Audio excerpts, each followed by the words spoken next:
Okay, so hello. Erin Evans here again. Faculty who are practicing sociology are often guiding students as they explore their own interests in social justice work. This is Catrina Vo. She completed an honors contract for my Sociology of Family course at San Diego Mesa College. She's also been accepted at her top choices for universities next year and will be deciding any day now, so congratulations! So as part as of completing her contract for my course, Katrina and I designed a project requiring her to use course material to engage in some type of social justice work. Specifically, we decided on building a nonprofit. So here you're going to see portions of her presentation Okay, explaining the so one process of organization that I building a decided nonprofit. to create was is called the Artistic Butterfly Mentorship. And throughout the process, we were able to come up with a mission statement. My mission statement is within our current educational system, there's a devaluing of the arts. Students are being deprived of a whole education because schools value Common Core education rather than helping students express themselves. The goal of Artistic Butterfly Mentorship, or ABM, is to bring back the arts into students' educational experience. Through mentorship, we are encouraging artistic abilities in young adults as a way to strengthen self-confidence. Okay, so the first step to creating your own nonprofit is like coming up with an idea. So I had to think about what are some of the issues that I'm passionate about? What social problems do I feel I could not solve, but like have some sort of impact in, and then how do I how would I go about funding everything? And then one of my major issues that I love are the arts, and how it's not very it's like I'm lucky that I have them in my life, but like it's not really there in schools. So that was something that I was really passionate about, and I was able to like put that out there, and that's kind of like my idea based behind my organization. So And Katrina is then explaining each step she the took in the next step process of is establishing her new creating nonprofit, like your but those steps can be designed organizational to fit your name. particular course. The steps I take, though, to anchor the assignments are just three. And those three are talk to the student, figure out what excites them. Figure out what excites them outside of class, and then take that hobby or interest and run with it.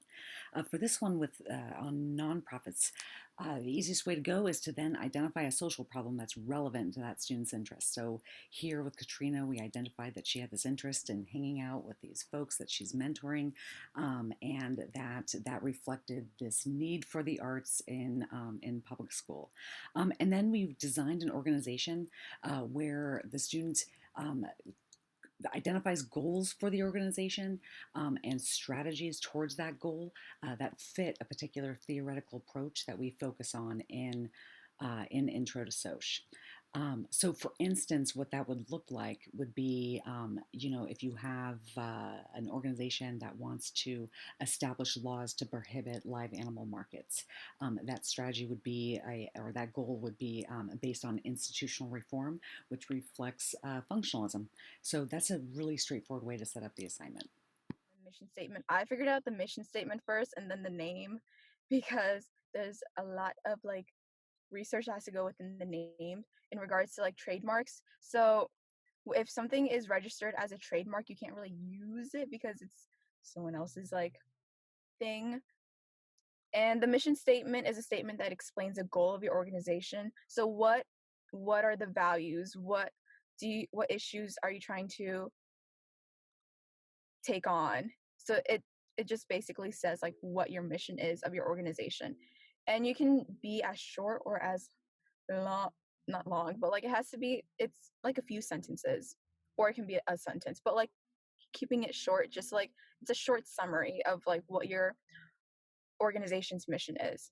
So Unfortunately, I figuring had to out cut where out a your lot of the description social problem that lies, Katrina figuring out offered. what kind But of solutions can again, happen, students can do and just like qualitative observe it. research, they can So do that's like quantitative the next step. research, and And then these are really like what my matters little is that they're research excited about it, pictures that I which, had as to you can like put see, in. All my minis Katrina know is they're in very it, so it's excited fine. about the research that she did with her But mentees.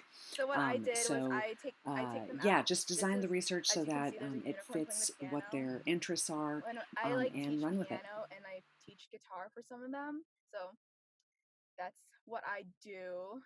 And then the next step that I found was building your team. I didn't really get to this stuff because Corona.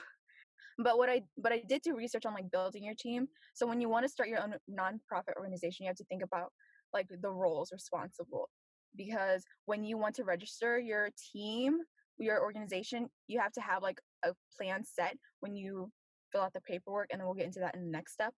But so your roles would be, who can you trust with responsibility? You're going to need a board, like a board. So you're going to need people also in charge of like media, who's in charge of finances, who's in charge of all this, because you cannot do it all by yourself.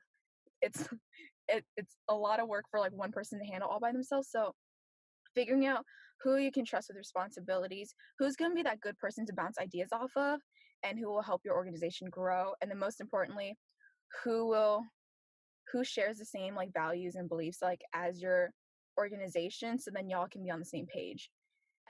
And then completing the paperwork.